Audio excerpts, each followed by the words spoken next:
አጠቃላይ ዓለም አቀፋዊ ሁኔታዎችንም አገር አቀፍ ሁኔታዎችንም የዳሰሰ ያቀድናቸው እቅዶች ያሉበት ደረጃም ያስቀመጠ ኦልሞስት በሁሉም ስራዎቻችን አፈጻጸማችን ካልነው በላይ የፈጸምንበት ሁኔታ ነው የታየው። በዘንድሮ አጠቃላይ የሀገሪቱ እድገትም ካቀድነው በላይ የሄደ መሆኑን የሚያሳዩ ኢንዲኬተሮች ነው ያየነው ውጤት። ይሄም በየዘርፉ የያዝናቸው ስራዎች በጥሩ ሁኔታ እየተፈጸሙ መሆናቸውን የሚያመለክት ነው የሚሆነው። ከመስኖ ዘርፍ ጋር ተያይዞ ያሉ ስራዎችን ለማየት መስኖ ፕሮጀክቶች ከዚህ በፊት እንደሚታወቀው ብዙ ጊዜ የመዘግየት ሁኔታ የነበረባቸው በጣም ብዙ ኮምፕሌን የሚሰማቸው የነበሩ የፕሮጀክት አፈጻጸማቸው በጣም ዝቅተኛ የሆኑ የበጀት አጠቃቀማቸው ከፍተኛ ግን ውጤትና የማያልቁ ፕሮጀክቶችን መኖራቸው ይታወቃል። አሁን በዘንድሮ በያዝነው አካሄድ ኦልሞስት ሁሉም ፕሮጀክቶች ማለት ይቻላል በተያዘላቸው እቅድ የሚሄዱ የሴኩሪቲ ችግር ከሌለባቸው በተለያየ ምክንያት ሶሻል ኬዝ ካላጋጠማቸው በስተቀር ሁሉም ፕሮጀክቶች በተያዘላቸው እቅድና ከተያዘላቸው እቅድ በላይም እየተፈጸሙ ያሉ መሆናቸውንም በግምገማው ማየት ተችሏል። ለምሳሌ ዘንድሮ እንጨርሳለን ያልናቸው ፕሮጀክቶች አጠናቀን ጎዴን አስመርቀናል።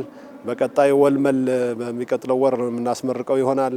ሌሎችም በዚህ ዓመት ይጠናቀቃሉ ያልናቸው ከሰም ፕሮጀክቶችም ለማጠናቀቅ እየተሯሯጥን ያለነው ያቀድናቸው ስራዎች በእቅዳቸው የሄዱ መሆናቸውና ከዚህ በላይ ከሰራን ደግሞ እንዲያም ካቀድነው በላይ ብዙ ነገር መፈጸም እንደምንችል ያየንበት የግምገማ ሁኔታ ነው ያለው። በቀጣይ መሻሻል ያለባቸው አጠቃላይ እየመጡ ያሉ ለውጦችን ከዚህ በላይ ከሰራንም ከዚህ በላይ ኮሚትመንት ካለንም ብዙ ነገር በተሻለ መልኩ መሰራት እንደሚችሉ በተለይ ደግሞ ፕሮጀክቶች በሚሰሩባቸው አካባቢዎች ማህበረሰባችን የፕሮጀክቶቹ ባለቤት ሆኖ ፕሮጀክቶቹ እንዳይጎዱ እንዳይደናቀፉ ማድረግ እንዳለበትም ዛሬ ያየንበት ሁኔታ ነው ያለው።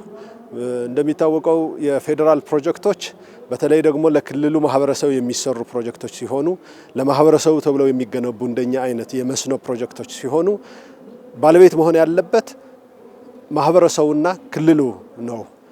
ሲያልቅም ተጠቃሚው ማህበረሰቡ ነው፣ የሚሰራው ለማህበረሰቡ ብቻ ነው።